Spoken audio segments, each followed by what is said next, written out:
오늘 본문 말씀을 보게 되면, 그런데 이 오래된 삶의 문제를 해결한, 예수 그리스도를 통해서 이 문제를 해결한 한 사람을 우리가 본문에서 찾을 수가 있습니다. 만날 수가 있습니다. 그렇다면 그가 누구일까요? 25절을 함께 읽겠습니다.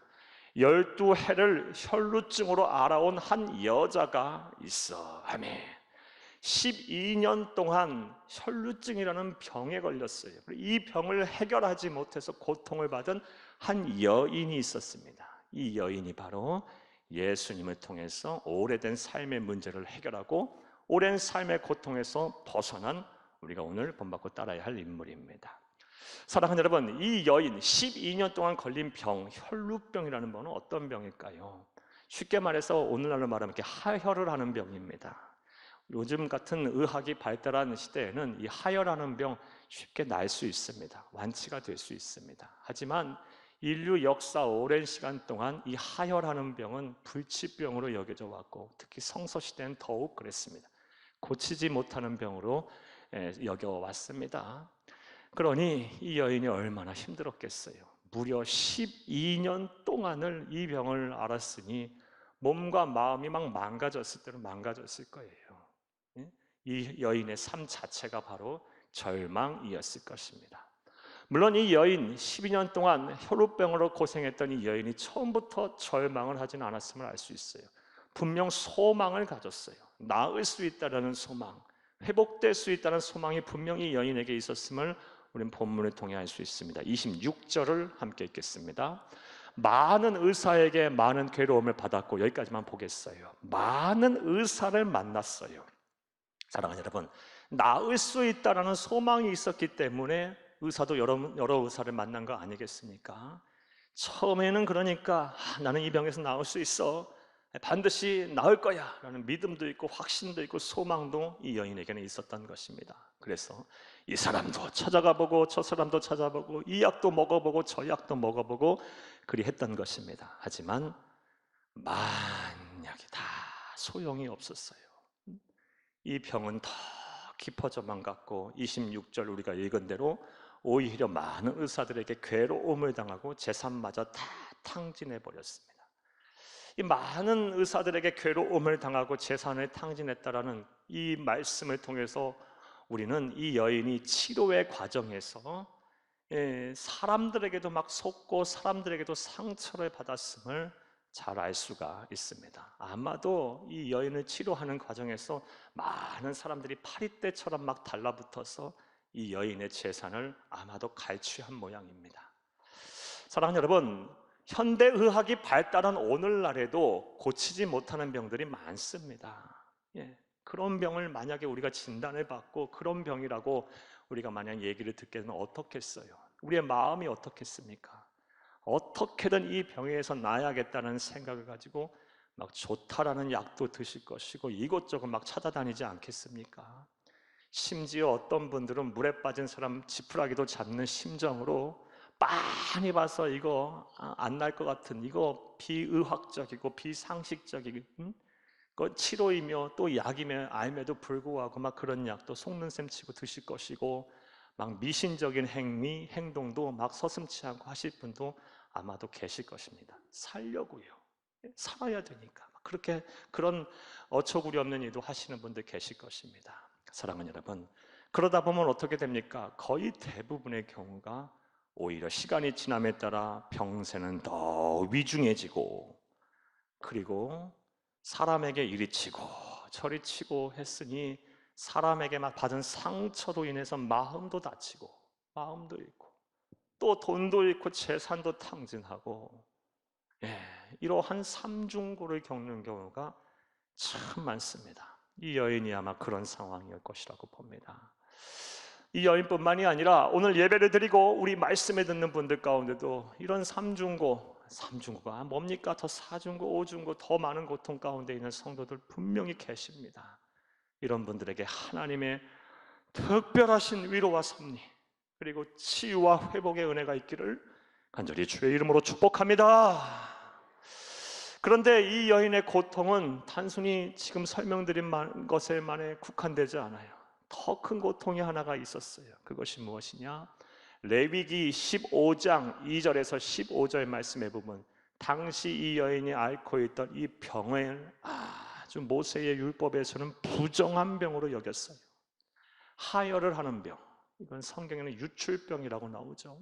이 유출병에 걸리게 되면 이 모세의 율법에서는 이 병을 아주 부정하게 여겨서 사회적으로 격리를 시켜버렸어요. 가족들도 못 만나게 했고요.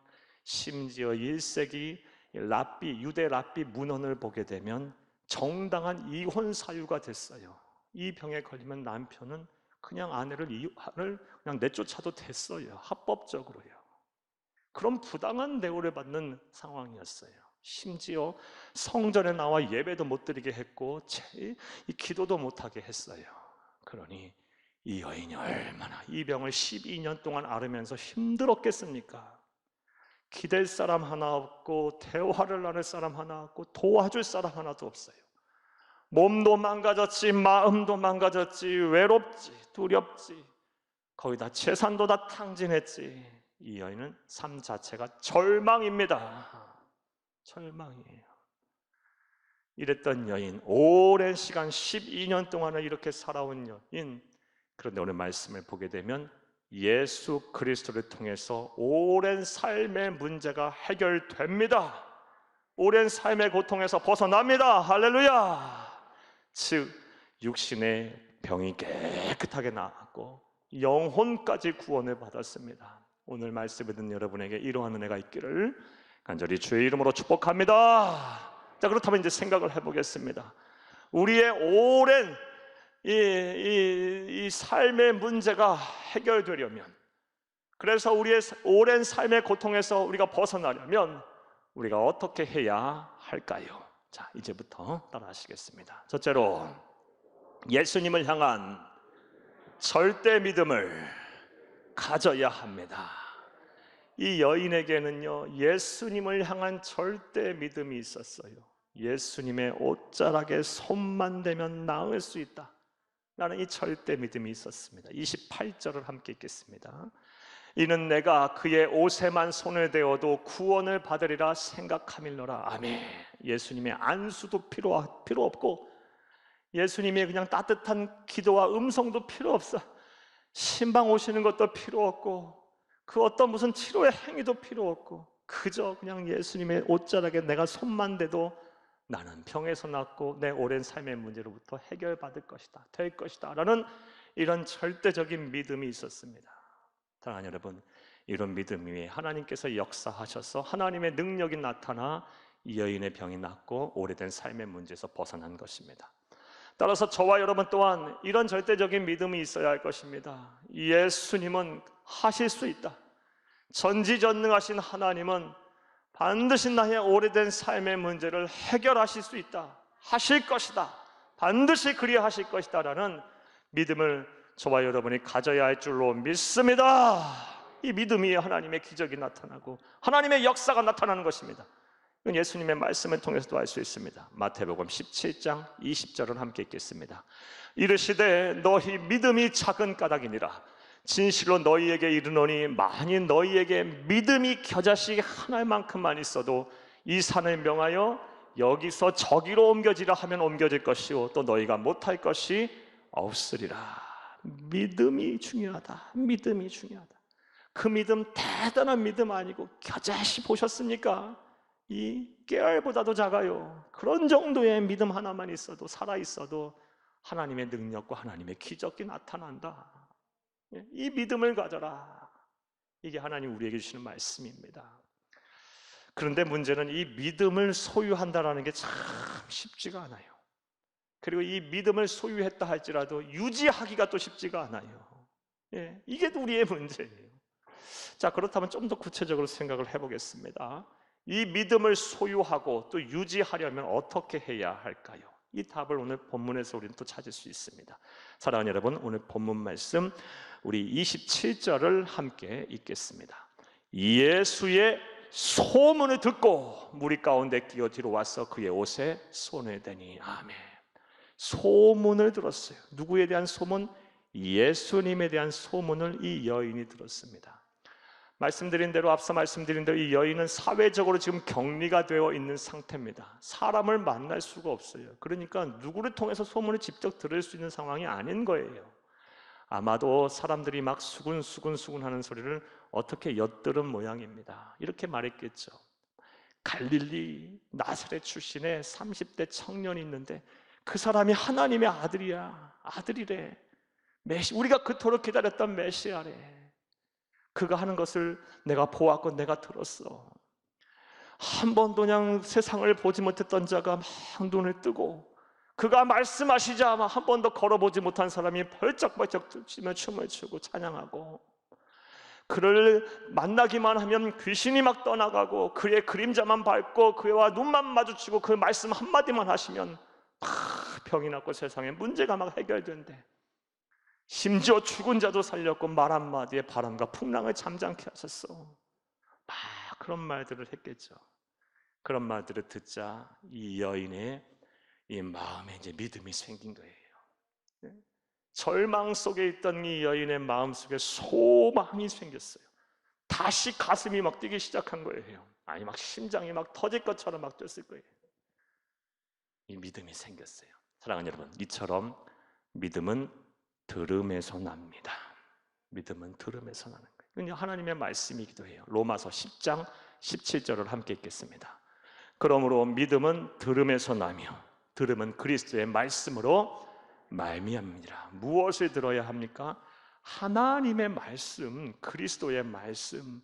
목사 개인의 의견, 개인의 철학이 아닌, 개인의 생각이 아닌 하나님의 말씀을 들을 때 믿음이 생긴다는 거예요. 말씀을 들을 때. 그러니까 설교자가 예배 시간에 하나님의 말씀인 성경에 근거해서 말씀을 해석하고 적용하면 잠시 잠깐 내 생각 잠깐 내려놓는 거예요. 여러분, 잠시 잠깐 내 의견과 내가 그동안 알고 지내왔던 모든 가치관과 모든 고집 아직도 잠깐 내려놓는 거예요. 그리고 말씀하시옵소서 주의 종이 듣겠나이다 하며 우리의 마음과 생각에 백지창처럼 깨끗하게 이렇게 하고 이 말씀을 받는 거예요. 그 말씀을 마음판에 이렇게 새기고 곰곰이 생각하며 삶의 자리에서 실천해 보세요. 그러면 믿음이 자라요. 믿음이 생겨요. 믿음이 유지가 돼요. 사랑하는 여러분, 예배를 드리면서 멍하게 딴 생각하고 멍하게 그냥 시간만 때우고 그리고 여러 가지 막 생각하고 막 여러 가지 고민을 하고 그러다 보면 절대로 이 말씀이 귀에 안 들어와요. 들어오더라도 한 귀로 나갔다 한 귀로 흘러가 버리고 여기에 안 맺혀요. 안 남아요. 이건 목사도 마찬가지고 일반 성도도 마찬가지예요. 누구나 다 똑같아요. 마음과 정성을 다하여 내 마음의 문을 활짝 열고 이렇게 말씀을 들으면 반드시 믿음이 자랍니다. 우리가 흔히 마음의 문을 열고 믿음의 눈을 열고 말씀을 들으라 말을 하죠. 이 마음의 문을 열라는 말이 무엇하는 걸까요? 수용성을 가지라는 얘기예요. 말씀을 받아들일 수 있는 능력을 소유하라, 능력을 보이라, 나타내라라는 거예요. 우리 그리스도인들은 이 말씀에 대한 수용성이 높아야 돼요. 이게 믿음이에요. 사랑하는 여러분, 자 정리해 볼게요. 이 여인이 어떻게 오래된 삶의 문제를 해결했습니까? 예수 그리스도를 통해서 어떻게 이 오랜 삶의 고통에서 벗어나게 됐습니까? 예수님을 향한 절대 믿음을 소유했기 때문입니다. 그 믿음은 들음에서 났어요. 예수님이라면 내가 그분의 옷자락만 손에 대도 나는 병에서 나을 것이다, 나는 구원을 받을 것이다 라는 절대적인 믿음과 확신이 있었기 때문에 하나님의 능력이 그녀에게 나타나서 오래된 삶의 문제에서 해결된 것임을 믿으시기를 간절히 주의 이름으로 축복합니다. 자, 또 그녀가 어떻게 이 오래된 삶의 문제를 해결했을까요? 또 우리는 어떻게 해야 할까요? 따라 하시겠습니다. 둘째로, 반복하여 간절히 기도해야 합니다. 기도를 하되 한두 번 끝나는 게 아니라 반복해서 해야 되고, 언제까지? 이루어질 때까지. 어떻게? 간절히. 반복은 행위를 나타내고 간절은 자세를 뜻해요. 반복하여 간절히 기도를 해야 합니다. 사랑하는 여러분, 예수 그리스도에 대한 소문을 듣자 이 혈루병 12년간 오래된 혈루병으로 고생을 하던 이 여인에게 이제 믿음이 생겼어요. 주의 옷자락에 손을 대면 되겠다. 그리고 그 다음부터 이제 한 행동이 무엇입니까? 오늘 본문 말씀 28절을 다시 한번 읽겠습니다. 이는 내가 그의 옷에만 손을 대어도 구원을 받으리라 생각함일러라. 뭐 했다고 합니까? 생각을 했어요. 무슨 생각? 옷에만 손을 대도 난 구원을 받겠다라는 생각을 하게 됐어요. 그런데 이 생각함일러라는 번역이 그렇게 썩 좋은 번역은 아닌 것 같아요. 헬라어 원어 동사로는 레고라는 동사입니다. 레고라는 동사인데 이 레고의 정확한 뜻은 마주보고 대화하다, 마주보고 대면해서 이야기하다라는 뜻이 있어요. 그러니까 그 뜻을 그대로 놓고 직역을 하면 예수님의 옷에 손만 대어도 구원을 받으리라 라고 마주보고 누구와 대화하다, 이야기하다라는 뜻이에요. 사랑하는 여러분, 그렇다면 그녀는 누구와 대화하며 이야기를 했을까요? 앞서 말씀드린 대로 유출병, 모세의 율법에 의해서 이 하혈을 하는 사람은 사회적으로 격리를 시켰어요. 가족도 못 만나요. 예배도 못 드려요. 사람을 만날 수가 없어요. 그럼 누구와 대화를 했겠어요? 예. 하나님과 대화를 한 거죠, 혼자서. 내가 주의 옷자락에 손만 대도 하나님 나는 나을 줄로 믿습니다. 그렇게 낫게 하실 줄로 믿습니다 라고 기도한 거예요. 그러니까 생각하밀러라 기도한 거예요. 그런데 그의 기도가 단순히 한두 번 끝난 작정 기도에 끝난 것이 아니면 또 알 수 있어요. 이 생각하밀러라라고 번역이 된 동사 레고의 시제가 오늘 우리나라 어법에는 사용되지 않는, 있지도 않는 시제예요. 반복적인 행위를 뜻하는 시제인 미완료 시제로 쓰여 있어요. 헬라어 문법을 보게 되면. 그러니까 반복적으로 계속 생각을 한 거예요. 다시 말해 반복적으로 계속해서 하나님 앞에 기도한 것입니다. 얼마나 간절히 반복적으로 기도했겠어요. 혼자서 사회적으로 이렇게 버림을 받은 격리가 된 상태에서 몸도 망가지고 마음도 망가지고 재산도 다 탕진하고 외롭고 오갈 데 없이 그런 상황 속에 놓여 이 절망적인 여인, 집에서 일을 할 때도 집안일을 할 때도 하나님이 난 주의 옷자락에 손만 대면 나을 줄로 믿습니다. 하나님 내 병 고치시옵소서. 나는 하나님밖에 없어요. 하나님밖에 없어요 하고 또 식사를 하면서도 그렇게 하고 또 화장실에 가서도 잠깐 쉴 때도 잠자기 전에도 심지어 꿈속에서도 이 기도를 반복적으로 했더니 하나님께서 그 능력이 그토록 나타난 겁니다. 사랑하는 여러분, 오래된 삶의 문제를 해결하기를 원하십니까? 그리고 오랜 삶의 고통을 예수 그리스도의 능력으로 에서 벗어나기를 원하십니까? 기도를 하되 낙심하지 말고 반복적으로 간절히 믿음 갖고 기도하세요. 반복해서 간절히 뜻이 이루어질 때까지 기도하세요. 그럼 이루어질 겁니다. 반드시 이루어질 것입니다. 하나님은 기도하는 자의 편입니다. 성경 어디를 봐도 기도하는 자의 기도를 안 들으신 적이 없어요. 반드시 들으십니다. 사랑하는 여러분, 이렇게 기도하셔서 반복적으로 간절히 기도하셔서 오래된 삶의 문제에서 벗어나고 삶의 고통에서 벗어나는 자유하는 여러분들이 다 되기를 간절히 주의 이름으로 축복합니다. 또 우리가 어떻게 해야 이 오래된 삶의 문제에서 벗어날까요? 이 여인은 어떻게 벗어났을까요? 따라 하시겠습니다. 셋째로, 용기 있는 믿음의 행동을 하나님께 보여야 합니다. 용기가 있는 믿음의 행동을 하나님께 보여야 합니다. 사랑하는 여러분, 본 말씀 27절 28절을 함께 읽겠습니다. 예수의 소문을 듣고 무리 가운데 끼어 뒤로 와서 그의 옷에 손을 대니 이는 내가 그의 옷에만 손을 대어도 구원을 받으리라 생각함일러라. 아멘. 소문을 듣고 무리 가운데 끼어 들어왔어요. 그런데 앞서 말씀드린 레위기 12장 2절에서 15절에 이 하혈하는 병, 유출병은요 사람 만나면 안 돼요. 모세 율법에 만약에 걸리게 되면 돌로 맞아 죽어요. 맞아 죽어. 그런데 이 아이는 그 사람들에게 껴서 예수의 옷을 잡았어요. 그 용기 있는 믿음의 행동을 보였어요. 하나님이신 예수님께서 이 여인의 믿음을 칭찬하시고 찾으셨어요. 그리고 내 능력이 어떻게 나타났느냐 하면서 이 여인을 찾으시고 여인의 병을 고치시고 구원까지 하셨어요. 영혼의 구원까지. 참 용기 있는 행동, 믿음의 행동을 통해 하나님이 역사하시고 일하십니다. 그런데 이 여인의 행동이 이 믿음이 있는 용기 있는 믿음의 행동이었으면 다음과 같은 이유를 통해서 또 우리가 또 알 수 있어요.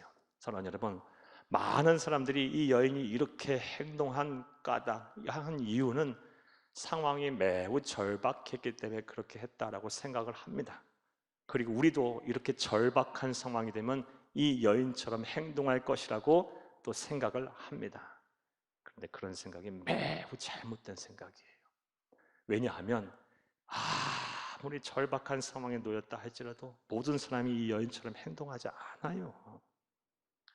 오히려 절박한 상황 속에서 더 하나님 앞에 나오고 막 이렇게 막 간절한 사모함으로 기도하고 주의 옷자락에 막 손을 잡으려고 해야 할 사람 성도들이 영적으로 더 무기력해지고 나약해져서 병들어서 차마 그렇게 못하는 사람들이 더 많습니다. 그렇게 사교적이던 사람이 절박한 상황이 되면 어떻게 돼요? 오히려 형제 자매와의 교제를 그냥 끊어버려요. 사람 만나는 게 싫으니까, 이런 모습 보이는 게 막 싫으니까. 그리고 그렇게 막 열정으로 불타던 사람, 사명감으로 막 불타던 사람이 차갑게 식고 냉랭해져요. 기도하는 그 자리까지 가는 것이 너무 힘들어서 못 가요. 절박하면 갈 것 같죠? 아니요. 절박하면 가는 사람 많지 않아요. 용기를 못 내요. 너무너무 영적으로 힘들어서 침체가 돼서 예배 자리까지 가서 그 은혜를 사모하고 하나님 만나기를 원할 것 같죠? 절박하면요. 안 그래요. 오히려 더 다운되고 더 그냥 나부러져 버려요. 이게 솔직한 우리의 모습이에요. 사랑하는 여러분, 이 여인이 안 그랬겠어요? 여인은 안 그랬겠습니까? 12년이라는 세월입니다. 이 여인이 12년 세월 동안 얼마나 하나님을 원망했겠어요. 도대체 내가 무슨 잘못을 했길래 나에게 이런 아픔을 주십니까? 도대체 내가 무슨 잘못했길래 나를 이렇게 고통 가운데 밀어넣으셨습니까? 유대인이잖아요. 유대인은 나면서부터 하나님을 아는 사람들이에요. 뱃속에서부터 하나님을 경외하는 사람들이에요. 율법을 달달달달 외우는 사람이에요. 그런 사람이 하나님을 모르지는 않았을 거 아니에요. 12년 동안 얼마나 많은 일들이 있었겠어요. 혼자 막 얼마나 많은 눈물을 흘리면서 하나님을 원망하고 막 영적인 침체에 빠졌었겠어요. 그리고 12년이라는 세월 동안 하나님 앞에 나가는 거 보통 용기 아니었으면 힘들었을 거예요. 다시 그 자리까지 가기가. 그런데 이 여인은 용기를 내서 다시 소망을 갖기 시작했어요. 이게 중요한 거예요. 다시 가슴이 뛴다라는 게, 이게 용기 있는 믿음의 행동인 거예요. 여러분, 한번 꺼진 이 마음의 불, 성령의 불이 다시 타오른다는 건 쉬운 일이 아닙니다. 다시 가슴이 뛰어요. 다시 은혜가 막 넘쳐요. 다시 사모함이 있어요. 다시 막 사명이 새로워져요. 그건 보통 용기 있는 믿음의 행동이 아니에요. 그런데 하나님은 그거를 찾으시고 그것을 바라시고 그 위에 역사를 하신다는 걸 우리는 기억해야 합니다. 사랑하는 여러분, 이 여인은 용기를 내서 다시 하나님을 만나는 자리로 왔어요. 그 수많은 세월 동안 눈물을 흘리며 하나님을 원망하고 자신의 신세를 막 한탄했던 그 여인이 하나님 앞에 다시 나와 감사의 눈물을 흘리며 그의 옷자락만 손을 잡아도 나는 병에서 나을 거라는 그런 믿음을 갖게 됐어요. 보통 용기 있는 행동이 아니잖아요. 이제 저와 여러분의 차례예요. 우리도 이런 용기를 내야 됩니다. 다시 가슴이 뛰어야 돼요. 무너진 기도의 지단이 다시 쌓아져야 돼요. 이 퇴색됐던 빛이 발했던 사명이 다시금 선명해져야 합니다. 예배가 회복이 돼야 하고 다시금 우리 삶 속에 하나님을 찬양하고 하나님께 기도하고 감사하는 삶을 놓쳐서는 안 돼요. 또 믿음의 형제 자매들과의 교제가 다시 회복이 돼야 돼요. 하나님은 사람과 사람 속에서의 역사를 하세요. 하나님은 저 별천지에 어디 계시는 분이 아니에요. 인간의 역사 속에 들어오셔서 그 안에서 섭리하시는 분이에요. 우리의 삶의 자리가 하나님을 만나는 자리고 하나님께서 일하시는 공간이에요. 형제자매들과 교제를 단절하면 안 되는 거예요. 왜 교회를 주셨어요? 교회 안에서 형제자매들과 함께 다시 살아야 된다는 거예요. 그래야 신앙도 유지하고 하나님의 나라가는 그날까지 우리가 믿음 잃지 않고 끝까지 이 사명 감당하며 하나님의 자녀답게 살 수 있다는 것입니다. 다시 가슴이 뛰어야 돼요. 사랑하는 여러분, 이 여인은 이렇게 용기 있는 믿음의 행동을 하나님께 보였기 때문에 하나님께서 이 여인을 통해서 일하셨고 여인의 오래된 삶의 문제와 고통을 해결하셨습니다. 이런 은혜와 복이 저와 여러분의 복이 되기를 간절히 주의 이름으로 축복합니다.